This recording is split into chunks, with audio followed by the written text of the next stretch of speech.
Welcome sir, बहुत बहुत आभार कि आपने थोड़ा सा टाइम निकाला हमारे लिए। और मेरा नाम उपासना है, लोग जानते हैं, जो सुनेंगे उनको पता है। और मैं एक छोटा सा नॉन प्रॉफिट ऑर्गेनाइजेशन रन करती हूँ जिसका नाम है पीर बाग। और जो लिखने वाले लोग हैं या जो लिखने में रुचि रखते हैं उनसे हम थोड़ा जुड़ते हैं। तो पुनीता सर, अपना थोड़ा परिचय दें और हमें बताएं श्रोतकों को कि कब से कविता का आपको रुझाव हुआ और कब से आपने लिखना स्टार्ट किया। पिथौरागढ़ जिले के एक छोटे से गांव में मेरा जन्म हुआ, लंपाटा। और यहीं पर मेरी प्राथमिक शिक्षा भी हुई। लेकिन माध्यमिक शिक्षा के लिए फिर वहां से कुछ दूर, लगभग 6-7 किलोमीटर दूरी पर विद्यालय था जहां पैदल आना जाना होता था। और काफी उस दौर में आवागमन की सुविधाएं भी नहीं हुआ करती थी पहाड़ों में। और ऐसी स्थिति भी नहीं थी परिवार की कि कहीं शहर में जहां विद्यालय हमारा स्थित था वहां पर रहा जाए, क्योंकि एक निम्न मध्यवर्गीय परिवार में मेरा जन्म हुआ। पिताजी एक स्कूल टीचर रहे, तो काफी संघर्षों से पढ़ना लिखना हुआ। लेकिन बचपन से ही पढ़ने लिखने में थोड़ा रुचि रही, तो शिक्षा को हम आगे बढ़ा पाए। और मुझे बचपन से ही थोड़ा पाठ्य पुस्तकों के अलावा भी अन्य पुस्तकें पढ़ने का शौक शुरू हो गया था। तो उसके तहत विभिन्न तरह की पुस्तकें, विशेष रूप से मैं जीवनियां बहुत ज़्यादा पढ़ा करता था। पहली जो पुस्तक मैंने पढ़ी बाबा आमटे की एक जीवनी थी। और उसके बाद बहुत सारी महापुरुषों की जीवनियां मैं पढ़ता रहा। और लगातार पढ़ने लिखने के चलते देश दुनिया को जानने की जो जिज्ञासा थी वो किताबों से मुझे जोड़े रही। तो इसी तरह से फिर इसी शहर से मैंने इंटर की परीक्षा पास की और उच्च शिक्षा भी यहीं से प्राप्त की। और उसी दौरान एक शिक्षक के रूप में प्रशिक्षण लेने मैं चला गया और साथ साथ साहित्य का पढ़ना जारी रहा। और इंटर में जब मैं पढ़ता था तब से थोड़ा लिखना भी शुरू हो गया। और लिखने की प्रेरणा के पीछे ये रहा कि जब अपने चारों ओर की स्थितियां हम देखते थे, शोषण, उत्पीड़न, जो विसंगतियां हैं, जो अन्याय, अत्याचार या भ्रष्टाचार हैं, तो लगता था कि कलम के माध्यम से इनका प्रतिकार किया जाए। और यही सरोकार लिखने की ओर ले गए। और शुरुआत में गद्य से ही शुरू हुई। गद्य लिखना विशेष रूप से लघु कथाएं, शॉर्ट स्टोरी कह सकते हैं, वहां से मेरे लेखन की शुरुआत हुई। और उसके बाद कुछ निबंध, कुछ आलेख। और पहला जो मेरा आलेख प्रकाशित हुआ वो स्कूल कॉलेज की एक जो हमारी मैगजीन उस दौर में निकला करती थी, वहां पहली बार एक आलेख प्रकाशित हुआ। और उसके बाद एक तरह की ऊर्जा मिली और उत्साहवर्धन हुआ और लगा कि शायद इस दिशा में आगे बढ़ा जा सकता है। उसी दौरान जैसा कि मैंने बताया, मैं एक बीटीसी प्रशिक्षण के लिए, जो शिक्षक बनने के लिए किया जाता है, लेने डीडी हार्ट डाइट उस समय हुआ करता था। इसी जिले में। तो वहाँ चला गया और वहाँ एक बहुत अच्छी लाइब्रेरी उस संस्थान में थी, तो और प्रचुर मात्रा में साहित्य पढ़ने को मिला और कविता की ओर भी फिर रुझान बढ़ा। तो शुरुआत में महादेवी वर्मा, जयशंकर प्रसाद, सुमित्रानंद पंत, इनको पढ़ते हुए कविता को जानने समझने की एक तरह से शुरुआत हुई। लेकिन जो आधुनिक कविता है, जो नई कविता है, उस दिशा में थोड़ा विलंब से या उस ओर विलंब से मैं पहुंच पाया। उसी दौरान लिखना भी शुरू हुआ कविता का। तो एक तरह से छुटपुट कविताएं लिखनी मैंने लगभग उस दौर में 21-22 की उम्र रही होगी, तो वहां से शुरुआत की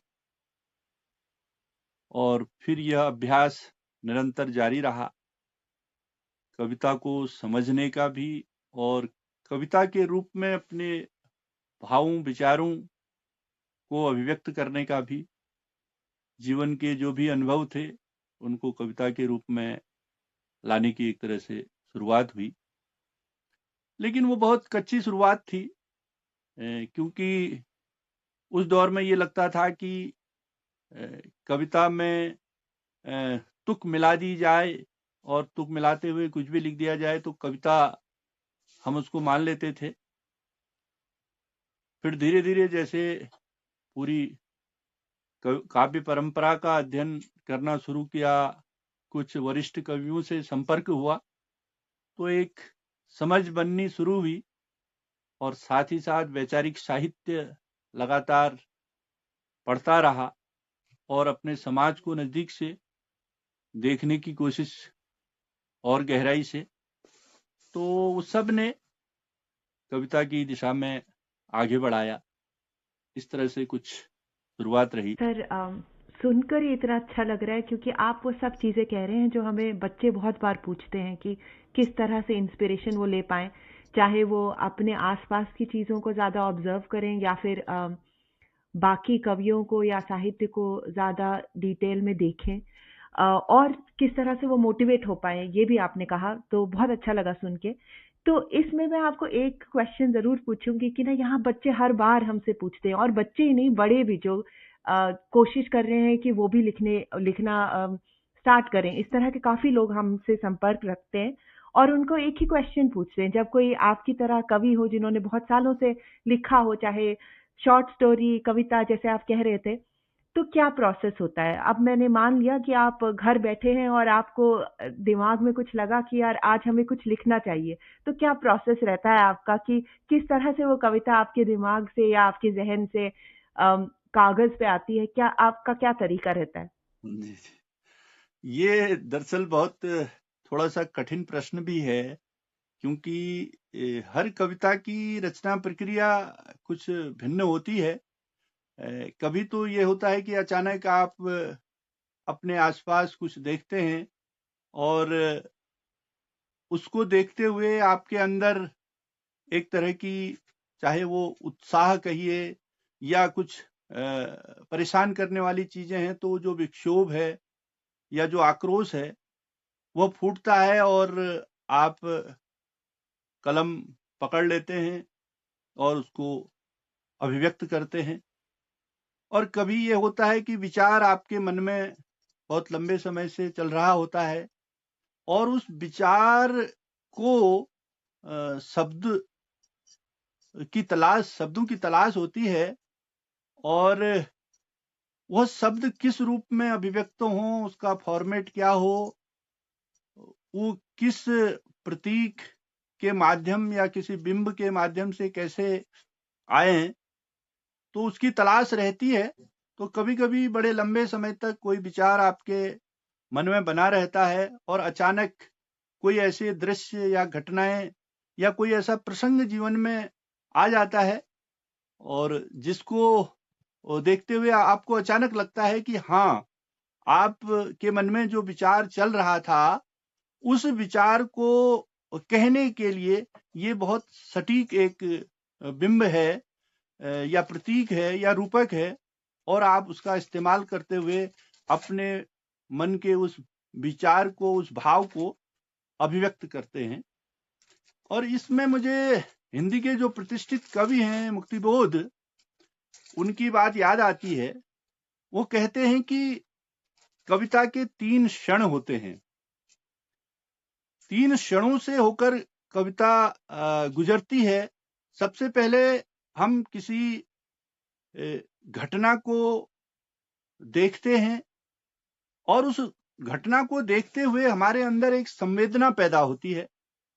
तुरंत कोई संवेग हमारे मन में आता है, और उस संवेग को, उस अनुभव से जो पैदा होता है, उस संवेग को फिर हमको एक तरह से पकाना होता है। जो दूसरा क्षण शुरू होता है, उस अनुभव हमारी अनुभूति में बदलता है। अर्थात जब हम उस अनुभव को विभिन्न सामाजिक परिस्थितियों में उसका आकलन करते हैं, उसका विश्लेषण करते हैं, और इतिहास और भविष्य, जो अतीत की जो विभिन्न घटनाएं हैं, उनसे जोड़ते हुए उसके कारणों तक पहुंचते हैं, और फिर जब वो हमारे मन में पक जाता है, उसको हम शब्दों के रूप में अभिव्यक्त करते हैं। ये अभिव्यक्ति, ये तीसरा क्षण वो इसको कहते हैं। और इस तरह से संवेदना से कोई चीज शुरू होती है और उसमें विचार से परिष्कृत होती है, और फिर कलात्मक रूप से जब वह कागज में उतरती है, तो तब कोई एक रचना तैयार होती है। तो लगभग लगभग इसी तरह की प्रक्रिया मैं अपनी कविताओं के साथ भी महसूस करता हूं कि इस तरीके से मेरी कविताएं एक तरह से कागज में उतरती हैं और यथार्थ रूप ग्रहण करती हैं। और कभी अचानक कोई चीज आपको बहुत ज्यादा परेशान करती है, तो वहां से भी कविता का जन्म होता है। और कभी आप बहुत खुश होते हैं किसी दृश्य को देखकर या किसी से मिलकर, तो वहां भी जो एक उल्लास आपके मन में पैदा होता है, उससे भी कविता जन्म लेती है। और वो कोई एक क्षण होता है, और उस क्षण को जब हम ग्रहण करते हुए संवेदनाओं के साथ उसका विश्लेषण करते हुए, उसमें विचार को शामिल करते हुए जब कागज में उतारते हैं, तो वो कविता का रूप ग्रहण करती है। और इसके लिए मुझे लगता है कि जो आपके आसपास का जीवन है, जो लोग हैं, जो प्रकृति है, उससे आपकी गहरी संबद्धता होना बहुत जरूरी है। जब तक गहरा जुड़ाव नहीं होगा, आप उसको एक कविता के रूप में नहीं अभिव्यक्त कर सकते हैं। कविता के लिए संवेदना और उसको बड़ी सूक्ष्मता से कहने की जरूरत होती है, और इस तरह से कविता बनती है। आपने साफ तरीके से हमें बताया कि चाहे वो कविता हो या किसी भी तरह का लेख हो, उसमें मुझे लगता है अपनी लिमिटेड एक्सपीरियंस से कि यही दिमाग में चलता है, लेकिन मैंने इस तरह से सोचा नहीं था इसको 3 तरह के स्टेजेस में जो आपने बताया। और फिर उसके बाद खुशी हो या फिर परेशानी हो, दोनों ही हो सकते हैं वो क्षण जिससे हमें इंस्पिरेशन मिले और हम उसको पकाने लगे अपने जहन में। तो ये चीज आपने कही तो मेरे दिमाग में एक और बात आ रही थी कि आपने कहा हमें कि आप पिथौरागढ़ में आपका जन्म हुआ, वहीं आप रहते भी हैं और आपका जुड़ाव है, चाहे वो अपने आसपास के लोगों से हो या चाहे अपने आसपास की जमीन से, जो जहां आप बड़े हुए वो आपके पास है। और एक और चीज जो हम यूज करते हैं, जो शब्द यूज करते हैं, वो भी हमारे अंदर से निकले हुए शब्द जब होते हैं तो वो ज्यादा अच्छे सुनने में रीडर के हिसाब से पसंद करते हैं हम, और उसमें अपनी भाषा का भी एक रोल होता है। तो सर, आजकल बहुत बच्चे और ये मैं आजकल नहीं कहूँगी, 90 से ही जब मैं भी छोटी बच्ची थी तो बहुत लोगों को ऐसा लगता था कि हमें अंग्रेजी सीखनी चाहिए क्योंकि वो ऐसी ज़बान है कि जो दुनिया में बहुत लोग बोलते हैं। और फिर भी आपने अपनी लैंग्वेज को आगे बढ़ाया, अपनी लैंग्वेज में कविता कही। तो आपको क्या लगता है कि हमारी जो ये लोकल और जो रीजनल भाषाएं हैं, इनका क्या रोल है आज के ज़माने में, और क्यों हमें इन्हें अपने पास रखना चाहिए, और इसमें क्यों हमें लिखने की ज़रूरत है आजकल? जी, आपने बहुत महत्वपूर्ण सवाल रखा। दरअसल जो हमारी स्वाभाविक अभिव्यक्ति होती है और जो अंदर से सच्चे मन से जो भाव व्यक्त होते हैं, वह हमारी मातृभाषा में ही हो पाते हैं। क्योंकि हम जिस भाषा में सोचते हैं और उसी भाषा में जब अभिव्यक्त करते हैं, तो वह अभिव्यक्ति कुछ इस तरह की होती है कि वो सीधे सीधे दूसरे के मन में उतरती है और अपनी ही भाषा में आप बेहतर तरीके से खुद को कह पाते हैं, अभिव्यक्त कर पाते हैं। शायद जो दूसरी भाषाएं होती हैं, जिनको ये कहें कि सीखी हुई जो भाषाएं जो हमें अपनी माँ से नहीं मिलती हैं, अपनी मातृभूमि से नहीं मिलती हैं, उसमें हम कोशिश करते हैं, एक तरह से सोच तो हम अपनी भाषा में रहें, लेकिन उसको अनुवाद करके जब हम अभिव्यक्त करते हैं, तो जो स्वाभाविक अभिव्यक्ति होती है वह बड़ी कठिन होती है, उसमें बनावटीपन होता है। और अपनी भाषा में जब हम अपने को कहते हैं, तो पूरे उद्गार मन के उसमें व्यक्त हो पाते हैं। इसलिए मुझे लगता है कि रचनात्मकता के लिए, चिंतन के लिए अपनी भाषा बहुत जरूरी होती है। इसलिए हिंदी में लिखना मेरी प्राथमिकता में रहा है और मुझे लगता है कि मैं अपने लोगों से तभी अच्छी तरह से संवाद कर सकता हूं जब मैं अपनी भाषा का प्रयोग करूं, उस भाषा बोली में मैं अपनी बातों को कहूं। जिस लोक में मैं रहता हूं, उस लोक से जो भाषा मुझे मिली है, क्योंकि कहीं ना कहीं मैं अपना कंटेंट भी, अपना कथ्य भी उसी लोक से ले रहा हूं। और जब उस धरती में के जो बातें हैं उसी भाषा में जब कही जाएंगी, तब वह सीधे सीधे पाठक या श्रोता के मन में उतर पाएंगी और तब सही अर्थों में उसके जीवन को, जीवन की क्रियाओं को, जीवन के संघर्ष को अभिव्यक्त हम कर पाएंगे। इसलिए मुझे लगता है ये बहुत जरूरी है। सुमित्रानंद पंत या महादेवी वर्मा, इन लोगों की कविताएं आपने बचपन में पढ़ी। आज आप किसकी कविताएं पढ़ते हैं, या फिर कौन से लेखक ऐसे हैं जिन्हें आपको पढ़ के ऐसे लगता है भाई वाह कितना अच्छा कहा इन्होंने? आज बहुत एक लंबी सूची है हिंदी में जो लोग कविता लिख रहे हैं उनकी, और बहुत महत्वपूर्ण भी लिख रहे हैं। और आज जिस तरह की कविताएं लिखी जा रही हैं उसमें बहुत अधिक विविधता भी आपको दिखाई देगी और हर अंचल से लोग कविता लिख रहे हैं, अलग अलग राज्यों से, अलग अलग क्षेत्रों से, और उनकी कविताओं में एक अलग तरह की जीवन अनुभव भी अभिव्यक्त हो रहे हैं। तो मुझे लगता है कि इस पूरी सूची को यहाँ पर कह पाना थोड़ा कठिन भी है, लेकिन फिर भी जो महत्वपूर्ण कवि हैं जिनको मैं समझता हूं कि जरूरी पढ़ा जाना चाहिए आज के दौर में, जो लिख रहे हैं, उनमें राजेश जोशी हैं और अरुण कमल हैं, हरीशचंद्र पांडे हैं, नरेश सक्सेना हैं, और सबसे महत्वपूर्ण जो अभी पिछले ही दिनों जिनको ज्ञानपीठ पुरस्कार मिला था, विनोद कुमार शुक्ल, जो लगातार बच्चों के लिए भी बहुत अच्छा लिख रहे हैं। इसके अलावा और केशव तिवारी हैं, एकदम हमारी पीढ़ी के कवि हैं, और हिमाचल प्रदेश से आत्मा रंजन हैं, अजय हैं, इलाहाबाद में संतोष कुमार चतुर्वेदी हैं, हमारे उत्तराखंड में ही श्रीश मौर्य हैं, शैलेय हैं और राजेश सकलानी हैं। तो एक बहुत लंबी फेरिस्त है बहुत सारी कवित्रियां हैं